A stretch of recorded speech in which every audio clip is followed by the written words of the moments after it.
Bienvenidos a todos nuestros televidentes. Estamos en su noticiero favorito, México en la Nueva España. Hoy es viernes 27 de septiembre del 2019.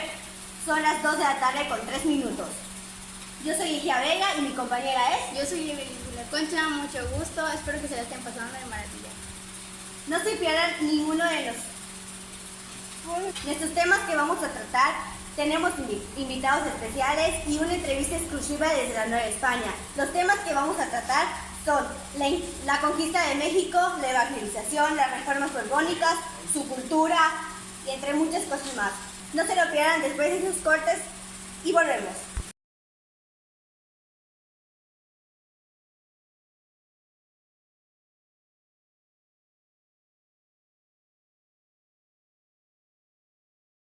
Estamos de vuelta, son las 2 de la tarde con 10 minutos. Ahora vamos a hablar un poco sobre la conquista de México con mi compañera Evelyn. Evelyn, cuéntanos un poco. Bueno, la conquista de México inicia el 14 de marzo de 1519. Hernán Cortés inicia la conquista de México, evento que concluyó con la toma de Tenochtitlán en agosto de 1521. Acontecimientos que dio paso al establecimiento del origen colonial español en las tierras mexicanas. Igual en la conquista... Dicen los personajes, ¿no? Igual en la conquista de México surgen algunos personajes como Hernán Cortés, Juan de Grijalva, Pedro Alvarado, Porfirio de Narváez, Cuauhtémoc, Diego Velázquez, Francisco Hernández, Moctezuma, entre muchos otros. ¿Qué más nos puedes platicar, Evelyn? Bueno, también les queremos hablar de los problemas que han ocurrido en el transcurso de la conquista, ya que estos nos causaron muchos problemas a la sociedad. Los problemas fueron políticos, económicos, sociales y culturales.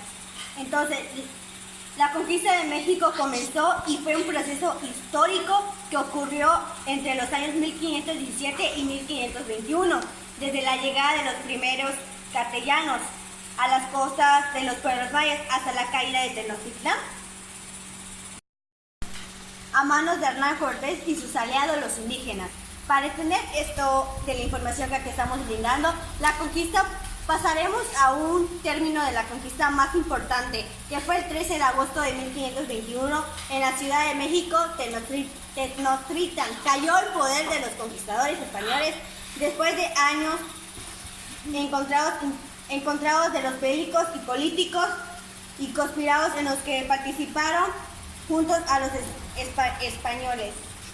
Bueno, pues les hablaré sobre la venganza de Cholula. La venganza de Cholula fue un ataque realizado por las fuerzas militares del conquistador Hernán Cortés, de acuerdo con los cronistas y con el propio Hernán Cortés, que se trató de una acción pervertida y se represaría a la sospecha de una emboscada dentro de la ciudad.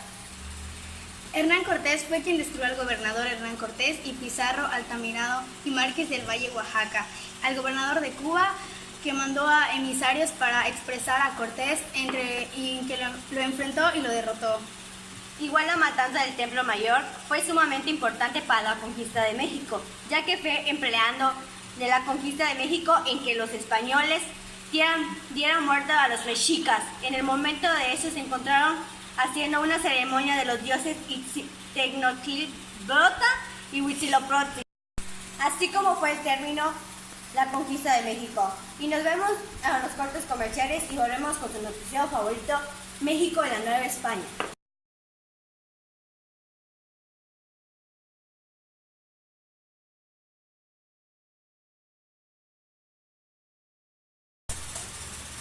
Regresamos.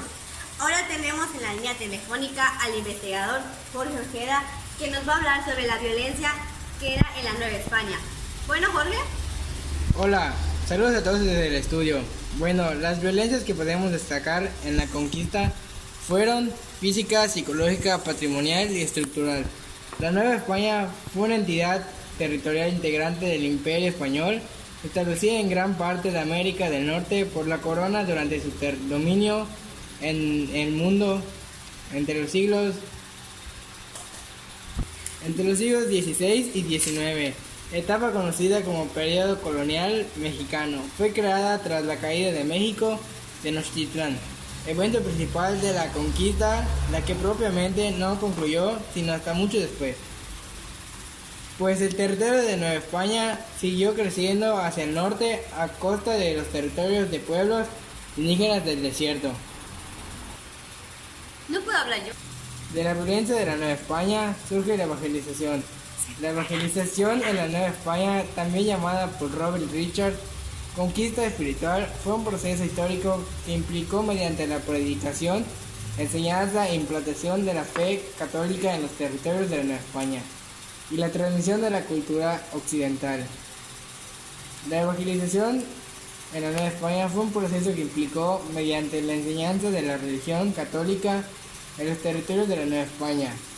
La transmisión de la cultura occidental, la religión católica fue un elemento clave en la expansión del imperio español y punto fundamental. El desarrollo posterior al ser la Iglesia Católica un aliado político de los españoles y los conquistadores, quienes justificaron en todo momento sus acciones expansivas en el derecho divino y la enseñanza de la católica para los infieles. En el caso de la Nueva España, la enseñanza de la religión fue una necesidad primordial al tener enormes núcleos de población en Mesoamérica con un grado avanzado de desarrollo religioso, así como estados teocráticos y prácticas opuestas o principios religiosos occidentales.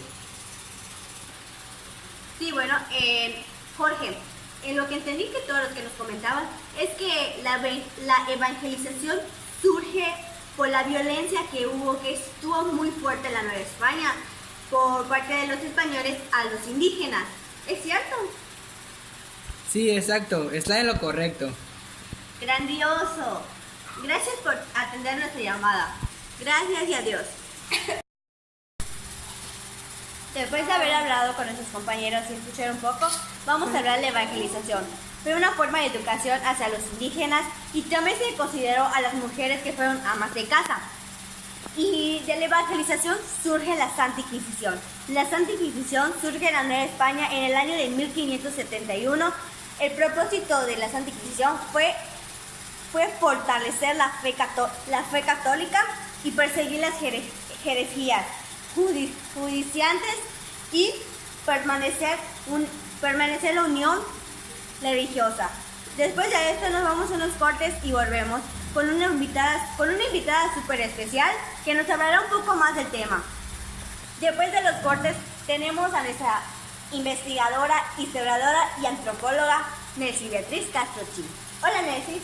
Mucho gusto. Mucho gusto Nelcy. Platícanos sobre las características políticas de la Nueva España.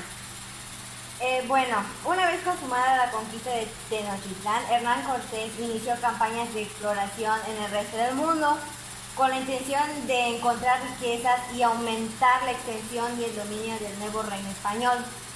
Así echó mano del derecho feudal europeo y repartió tierras en forma de encomiendas y mercedes reales para conquistadores. Estas instituciones jurídico-administrativas facilitaron el sometimiento de los indígenas y el control del antiguo territorio prehispánico. Ahora, háblanos sobre la forma de gobierno que tuvieron. Bueno, recordemos que inicia en 1521 a 1524 con el gobierno de Hernán Cortés, seguido de los años... Bueno, recordemos que inicia en 1521 a 1524 con el gobierno de Hernán Cortés, seguido de los años 1524 y 1527, gobierno de capitanes. Entre los años 1527 a 1530 destacan la primera audiencia, en el cual el presidente fue Nuño de Guzmán, y de 1530 a 1535 la segunda audiencia, que tuvo como presidente el señor Sebastián Ramírez de Funleal. Ya luego a partir de 1535 a 1821 del inicio del virreinato. ¿Qué nos puede decir sobre la organización política de la Nueva España, las funciones de sus principales instituciones? Bien, comencemos con que el máximo poder político de estas tierras de América era el monarca, quien pisó tierras americanas. Luego estaba el Consejo de Indias, fundado por el emperador Carlos V en 1524 para atender los asuntos de América. Era un ministerio español para hacer frente a los asuntos relacionados con el territorio. La autoridad de este organismo era muy grande, por lo que se encargó de la elaboración de las leyes para el gobierno de las colonias americanas, así como los derechos indianos. Después estaba la Casa de Contratación de Sevilla, que fue fundada en 1503 con funciones de carácter comercial y migratorio. La Real Audiencia, que era una autoridad colegial, su tarea principal era contribuir al asentamiento del derecho en las nuevas provincias. Luego estaba la Real Hacienda, que fue una institución que se encargaba de la recaudación de los impuestos por medio de los recaudadores, los cuales estaban sujetos al Tribunal de Cuentas. De esos puntos que nos acabas de hablar, ¿el virrey se encuentra dentro de estos? Sí, el virrey venía siendo el representante del rey supremo, presidente de la audiencia y vicepatrono de la iglesia. El primer virrey fue Antonio de Mendoza. Bueno, la audiencia también resintió el peso de las reformas. Y de eso igual surge como alcaldías. Háblanos más, investigadora, por favor. Sí, las alcaldías constituían el órgano que gobernaba el ayuntamiento, municipio o pueblo. El primer ayuntamiento que se fundó en la Nueva España fue el de Veracruz. Y por último tenemos el cabildo o ayuntamiento, que era ahora de español, de carácter español o indígena. Qué interesante lo que nos estás hablando, pero tiene que ver el cabildo. Háblanos del cabildo, queremos saber.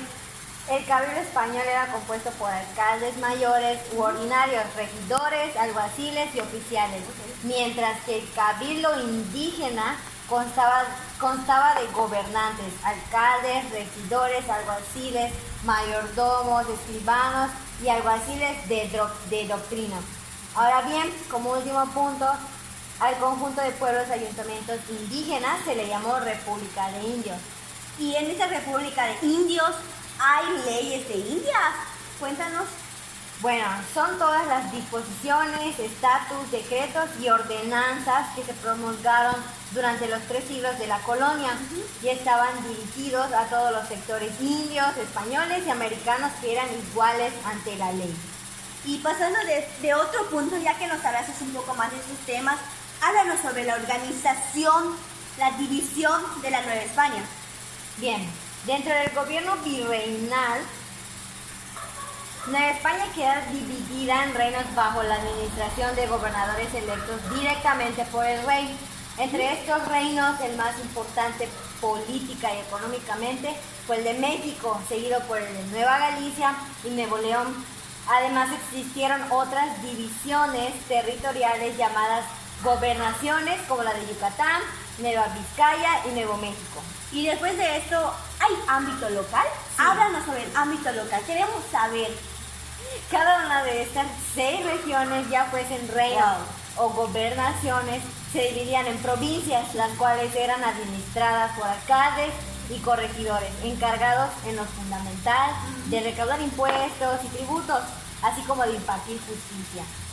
A su vez, dichas provincias se componían de ciudades, villas y pueblos con ayuntamientos o cabildos que defendían los intereses de los pobladores contra las ambiciones del gobierno virreinal. Y yo tengo una pregunta que hacerte, investigador, para que me quites la duda. ¿Por el siglo XVII hubo una reorganización? Sí, del territorio. O sea, sí. En efecto, desde 1786 se implementó un nuevo sistema con el cual el territorio de Nueva España se dividió en 12 intendencias, regidas por un intendente que concentraba las facultades de poder. Fueron Durango, Guadalajara, México, San Luis Potosí, Puebla, Veracruz, Zacatecas, Guanajuato, Oaxaca, Sonora, Michoacán y Yucatán. Estas intendencias se dividían a su vez en 20 subdelegaciones gobernadas por un subintendente de origen español en reemplazo de los alcaldes y regidores. ¡Wow! Me quedé asombrada de tu información. Hay muchos puntos que yo no sabía. Ahora, de esto, quiero que me hables un poco más sobre cómo se dividió en la Nueva España sus clases sociales. ¿Hubieron clases sociales? Háblanos un poco más. Pero no quieres un poco de agua, es que estás muy gracias. Ok, bueno, la pirámide se conformaba por los españoles peninsulares, quienes se encontraban como la clase social más alta. Fueron el grupo social más reducido, pero con mayores privilegios. Después siguen los criollos, que son hijos de españoles nacidos en Nueva España. Tenían privilegios, pero no podían ocupar altos cargos de gobierno. Eran hijos de españoles nacidos en Nueva España. Luego estaban los indígenas, seguido de los castas, que eran un conjunto de individuos diferenciados por la religión, la comunidad, el territorio, el matrimonio, el nacimiento o la ocupación. Y por último estaban los negros, que fueron utilizados como esclavos. Wow, me quedé impresionado de lo que me estás diciendo. No sabía muchos puntos y tenía algunas dudas que ya la aclaré. Wow, fue un honor tener la dicha de haber platicado con usted, convivir aunque sea unos minutos. Muchas gracias. Muchas gracias. De nada. Ahora sí, vámonos a un corte informativo.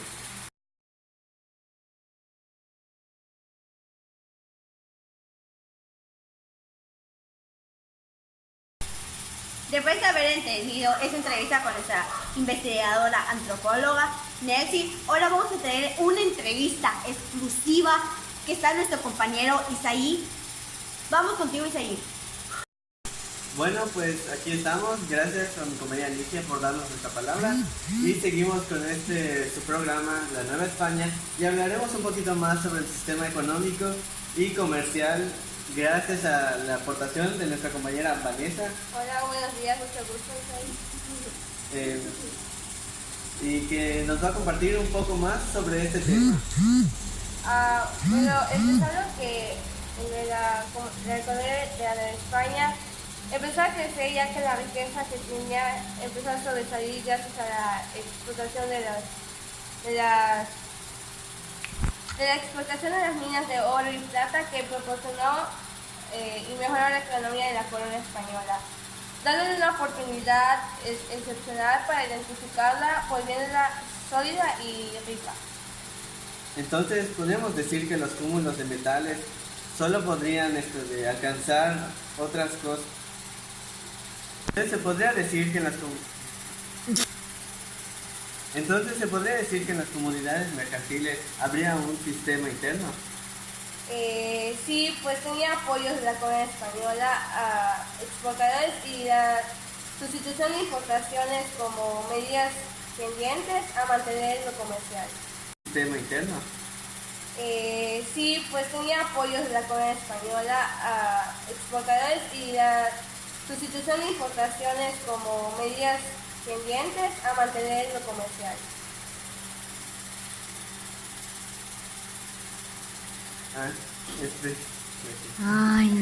Entonces, ¿qué hizo la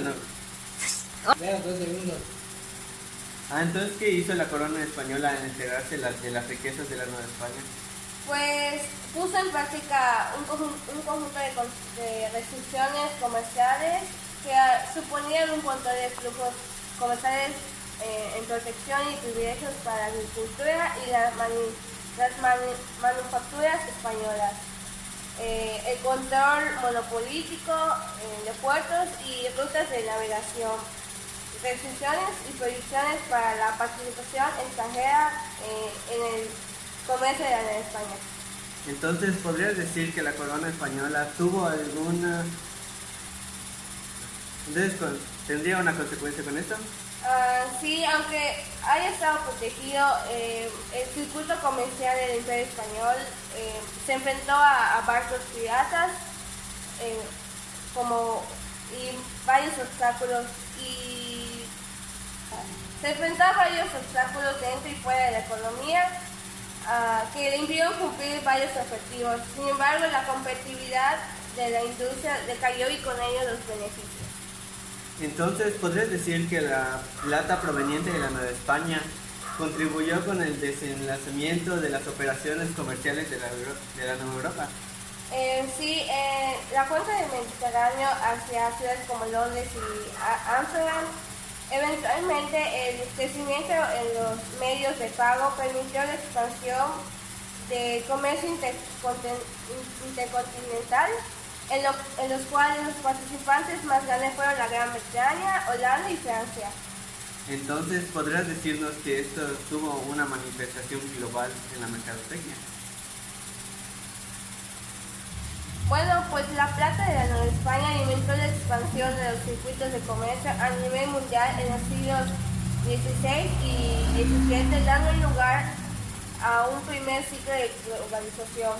De igual manera, no fue suficiente la acumulación de los metales preciosos ni suficiente amplios para incentivar el desarrollo de la economía interna de España. Entonces, ¿se podría decir que habrían rutas comerciales las cuales habrían sido reconocidas? Si la carrera de Indias llegó a ser reconocida por España, se convirtió en el centro del sistema económico de la Nueva España. ¿Y cuáles habrían sido otras interrupciones de estas? Que el comercio fuera regular en los territorios de la Nueva España y se preocupó a las autoridades reales desde el inicio del descubrimiento de América. Y una pregunta, en el año de 1503, ¿qué se creó? Pues los monarcas españoles Fernando e Isabel establecieron la Casa de Contratación de las Indias, que estaba localizada en Sevilla, como el órgano a cargo de la inspección y regulación del comercio en las posiciones ultramarinas de la corona. Recolectaban impuestos, otorgar a navíos, planean nuevas expediciones e inspeccionar la carga. Entonces, ¿nos podrías decir cómo estos llegaban a administrar esa empresa? Pues la consultación de salidas y llegadas hacia la Nueva España y Sevilla otorgó el consulado en una posición privilegiada en el sistema de comercio colonial. Hay una pregunta, ¿quién fue el que defendió ¿Y nos podrías mencionar quién fue el que protegió el consulado de Sevilla? Pues fue el derecho de las rentas monopolíticas, lo cual hizo muy difícil cambiar el estatus comercial de Sevilla, aun cuando otros puertos puedan tener una mejor localización u ofrecer mejores condiciones por el comercio. Por ejemplo, en 1520 Carlos V, que intentó abrir otros puertos a la navegación hacia la Nueva España, pero los derechos nunca entraron a vigor con la férrea oposición del consulado. ¿Y nos podrías decir quién fue el que autorizó la Casa de Contratación? Pues durante la primera mitad del siglo XVI se autorizó hacia la Nueva España a barcos individuales. Dichas empresas variaron ampliamente en términos de tamaño y alcance, pero disposiciones de la Casa de Contratación. Todos los barcos debían de tener un tamaño mismo y contar la capacidad para repeler ataques piratas. ¿Y durante estos viajes hubo algún hecho importante o algo relevante? Pues sí, pues todos los barcos debían de llegar a Sevilla para la inspección de la carga y el pago de derechos. Solamente los miembros del consulado tenían derecho de adquirir las mercancías para su posterior venta en España y Europa. Y menciónanos sobre las cargas, ¿qué pasó con ellas? Porque supuestamente tengo entendido de que subió su precio, su venida, no sé, quítame la duda. Pues los ataques bucaneros y de las aguas del Caribe. En 1560 la corona, a través de la Casa de Contratación, procedió a restringir los viajes individuales y forzar a barcos a viajar en grupos exportados, creando así sistema de flotas para viajar entre Sevilla y la Nueva España. Bueno, entonces como ya sabemos más o menos a fondo este sistema económico que tiene la Nueva España, ¿cómo podría esto de aportar esto de la Nueva España, donde se podría decir que tuvo más más afectación en las costumbres, no sé, algo así? Pues sí, pues se festejaban o hacían actos, capillas abiertas, iglesias, colegios, comercios, etc. Con la participación de la sociedad, de todos los estamentos de la sociedad. La fiesta religiosa popular constituía un evento en cada extensión de la palabra. Y de hecho, ¿quién las representaba y en dónde? ¿Nos podrías mencionar? Pues sus representaciones eran dramáticas, estrictas y se añadía toda parafernalia, y para crear, desde el desfile o la procesión hasta el tianguis y la venta de ciangas. ¿Y nos podrías decir igual cuáles fueron las más importantes de ellas? Se celebraba el Corpus Christi, instituido por el decreto desde 1264, el sacramento y durante muchos siglos más, la más importante del catolicismo. La Nueva España fue a partir desde el 1526 y tanto en la capital como en Puebla y otras ciudades grandes pusieron una refinada organización y se celebró con magnífica ciencia. Entre las participaciones, ¿cuál destacaban más de todas estas? Los frailes y los feligreses. Y entre los frailes, ¿y había una organización o alguien aparte de estos dos? Pues el virrey y el arzobispo que hacían Y por último, entre estas, ¿cuáles eran las más importantes? como ya había dicho antes que el Corpus Christi, igual la Santa Cruz, la Navidad y los Reyes, así como procesiones y representaciones de la Pasión durante la Semana Santa. Continuaban los más importantes eventos de la comunidad. Ok, muchas gracias. Estuvo muy interesante, sobre todo los sistemas económicos. Me pareció un tema bastante complejo, la verdad. Sí. Y entonces aquí acabaría esta pequeña entrevista y pasaríamos con nuestra compañera Ligia para que dé la final del tema. Entonces ahorita pasaremos a unos cortes comerciales y regresando yo mismo les daré una pequeña fracción sobre lo que vienen siendo las reformas borbónicas que se dieron durante este siglo para finalizar este programa y terminar con nuestra compañera Ligia. Pues muy buenos días, tardes, noches, según el horario en que nos esté sintonizando, les doy la bienvenida a este pequeño bloque y posteriormente hablaremos un poco más a fondo sobre qué son las reformas borbónicas y le daré las gracias a mi compañera Ligia Vega por haberme presentado antes y si no lo oyeron bien, pues mi nombre es Isaí Ávila y vamos a empezar con este pequeño bloque. Entonces podemos decir qué son las reformas borbónicas. Básicamente el mayor ejemplo para representar esto son las reformas que se dan actualmente como la SEP, que básicamente es la Secretaría de Educación Pública, entonces que tiene como objetivo la educación, entonces sus reformas van a tener consecuencias sobre la educación que se impartirá en México. Y básicamente es lo mismo, pero trata de tener un poco más de control, porque recordemos que la corona, ¿qué es lo que más quiere? Poder. Entonces, esta se da a partir del siglo XVIII por órdenes de la misma, que es la corona borbónica, que afectó a la Nueva España. Y pues de los cambios más importantes es el político, económico y social. En el cambios políticos hubo la reorganización política de los territorios. Básicamente en 1786 se marcaron 12 intendencias, por lo cual estaría ubicado el virreinato, donde estaría actualmente Durango, Guanajuato, Guatemala, México, Oaxaca, Puebla, San Luis Potosí, Yucatán, Zacatecas, entre otros. Y estaría la reorganización de algunos cargos políticos. Básicamente se abandona la alcaldía mayor y los corregidores, que básicamente tenían como función principal la protección de los indígenas de problemas jurídicos. Básicamente se cambiarían por el general político y básicamente otros papeles que se darían, que básicamente tendrían como función facilitarle el trabajo al virrey.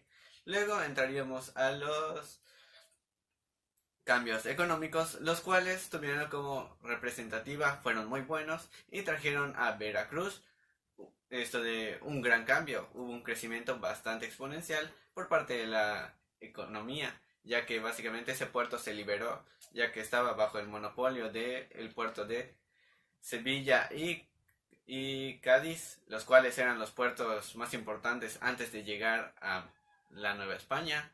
Y pues básicamente esto que trajo que la mercancía extranjera llegara antes y se enfocara más en estos puertos. Entonces eso, pues como ya he mencionado, creó la alza y se volvió una ciudad, una potencia bastante buena en lo que viene siendo México. Luego estarían los cambios sociales, los cuales pues no fueron muy buenos, vamos a decirlo de plano.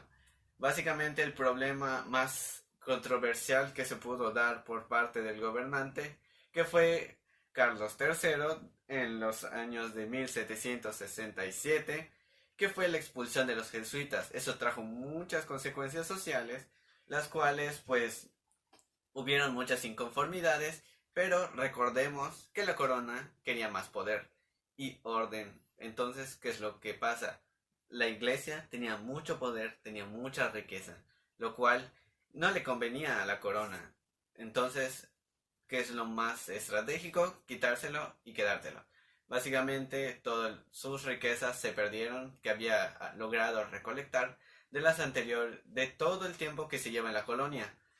Básicamente porque estos obedecían mayormente a lo que viene siendo el Papa y no obedecen al rey. Entonces no va a haber otra persona que esté por encima del rey. Entonces pues se baja el cargo, haciendo que las iglesias dependan más sobre lo que viene siendo bautismos, primeras comuniones, confirmaciones, entre otras cosas. Y básicamente pues tal vez fue un poco corto, espero que les haya gustado este pequeño bloque. Y les pasaré a mis compañeros para que terminen con lo respectivo. Y pues esto sería por mi parte todo. Entonces me despido y muchas gracias.